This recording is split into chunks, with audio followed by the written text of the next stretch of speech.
धूमधाम से शादी करने के बाद समर्थ और देविका घर आते हैं। घर पर सब उनका स्वागत करते हैं और सौम्या उनकी सुहाग रात का इंतजाम करती है।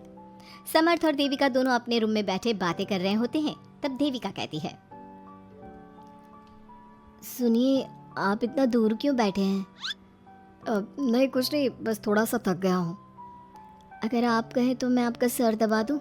अब नहीं, रहने दो, आप भी तो थकी होंगी।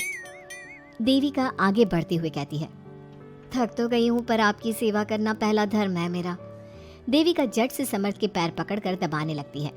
ऐसे ही कुछ देर निकल जाती है और समर्थ कहता है, अब रहने दो देविका, तुम भी आराम कर लो, तुम भी थकी थकी लग रही हो। देविका मना करते हुए उठ जाती है और अपने बालों को खोलकर समर्थ का सर दबाने लगती है और कहती है, मेरी थकावट तो आप ही दूर कर दोगे ना? इतना कहकर देविका अपने खुले बालों को समर्थ के ऊपर डालती है। समर्थ देविका के जाल में सम्मोहित होने ही वाला होता है कि अचानक से दरवाजे पर किसी की दस्तक होती है। समर्थ आवाज लगाते हुए कहता है, कौन? भाई, मैं हूँ, सौम्या। क्या है सौम्या? क्या बात है देविका, कैसा लग रहा है मेरी भाभी बनकर? कुछ बात आगे बढ़ी या नहीं? बात आगे बढ़ती कैसे? तू जो आ गई कबाब में हड्डी। अच्छा जल्दी बता, किस लिए आई थी? सौम्या ठिठोली करते हुए कहती है, क्या बात है देविका, बहुत जल्दी हो रही है। वैसे मैं तो दूध का गिलास देने आई थी। आखिर मेरी सहेली की सुहाग रात में कोई कमी नहीं होनी चाहिए। देविका दूध का ग्लास लेते हुए जल्दी से दरवाजा बंद कर लेती है और पीछे मुड़कर देखती है तो समर्थ तो सो चुका था।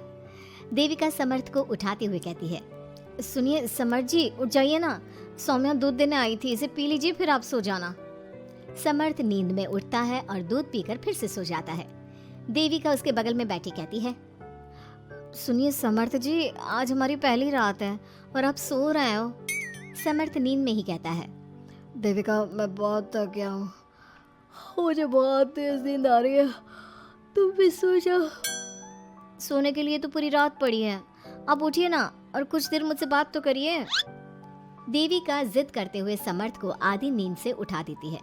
समर्थ उठकर बैठ जाता है और कहता है, बोलिए देविका जी, आपका हुक्म सर आंखों पर। सुनिए, मैंने सुना है कि पति अपनी पत्नी को पहली रात कोई तोहफा देता है, आप मेरे लिए कुछ नहीं लाए क्या?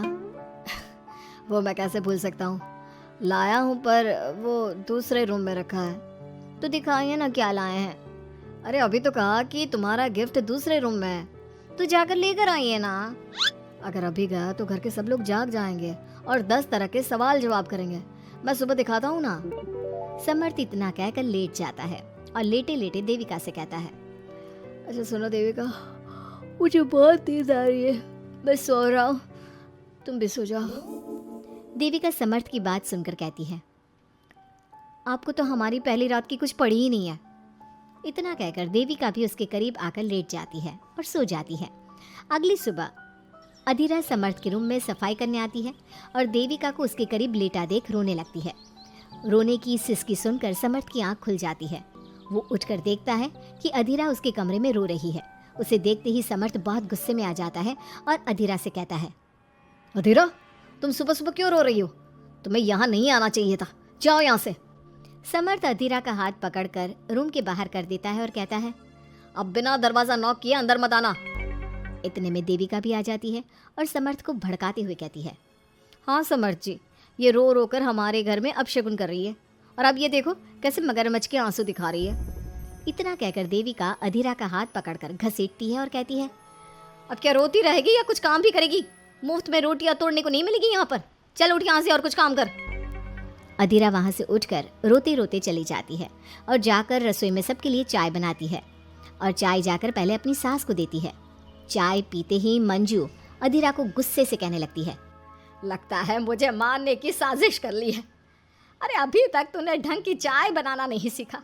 इतनी मीठी चाय बनाई है कि कहीं मैं शुगर की बीमारी से मर ही ना जाऊं। अरे जा जाकर तू मर कहीं। अधीरा मंजू की बात सुनकर दुखी होती है। इतने में सौम्या वहाँ आ जाती है और कहती है, ये लो, महारानी अभी यहीं बैठी है और मैं पूरे घर में देख आई। अरे ओ महारानी, यहाँ बैठकर किसका मातम मना रही हो? उठ यहाँ से और जाकर हमारे कपड़े धो, बहुत कपड़े पड़े हैं धोने को। अधीरा वहाँ से कपड़े धोने चली जाती है और बैठे बैठे खुद को कोसने लगती है। हे भगवान, मुझे उठा ले तो अच्छा है, मैं थक गई हूँ इस जिंदगी से। ऐसे ही कुछ दिन निकल जाते हैं। अब समर्थ भी अपने काम पर जाना शुरू कर देता है।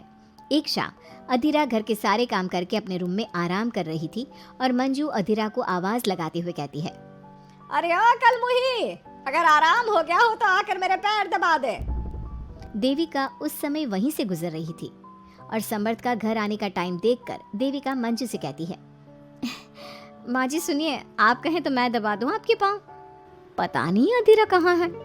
देविका मंजू के पाँव दबाने बैठ जाती है और कुछ ही टाइम बाद समर्थ भी वहां आ जाता है और देविका को माँ के पाँव दबाते देख बहुत खुश होता है। वो सीधे अपने कमरे में चला जाता है। समर्थ को देख मंजू देविका से कहती है, अच्छा सुन, जाकर खाना लगा दे, और समर्थ थक कर आया है ऑफिस से, जाकर उसे पानी को पूछ ले। देविका उठकर समर्थ के लिए खाना लगा देती है और रात में समर्थ और देविका सोने की तैयारी करते हैं। समर्थ कहता है, अच्छा देविका सुनो ना, मेरे पास आकर बैठो जरा।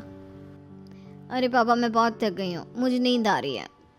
अरे आओ तो सही, आज तो मैं माँ के पाँव दबाते देखकर बहुत अच्छा लगा। अच्छा क्यों नहीं लगेगा भला, पूरा दिन घर के काम किए हैं और शाम को माँ की सेवा, पर मेरा तो कोई हाथ बांटने वाला भी नहीं है घर में। क्यों, अधीरा और घर के बाकी लोग कहाँ जाते हैं? अधीरा की तो बात ही मत करो, वो महारानी तो बस मटर गश्ती करती रहती है और घर का सारा काम ना मुझे ही करना पड़ता है। मेरी तो किसी को पड़ी ही नहीं है, मैं तो सिर्फ एक नौकरानी हूँ इस घर में। अरे नहीं ऐसा मत बोलो। क्यों ना बोलूँ, आपने मुझे वादा किया था ना कि आप मुझे रविवार को फिल्म दिखाने ले जाओगे और कपड़े भी दिलवाओगे, पर आपने तो एक भी वादा पूरा नहीं किया। अच्छा बाबा, कल रविवार है, कल ही चलते हैं और तुम्हारी सारी शिकायत दूर कर देते हैं। खुश। दोनों सो जाते हैं और अगली सुबह समर्थ और देविका बाहर घूमने चले जाते हैं। अब समर्थ पूरी तरह से देविका के वश में हो जाता है। देविका जो कहती समर्थ वही करता। क्या समर्थ को कभी अपनी बहन और दूसरी पत्नी की सच्चाई पता चल पाएगी? अब क्या होगा अधीरा का? इसके लिए हमारे अगले एपिसोड का इंतजार कीजिए।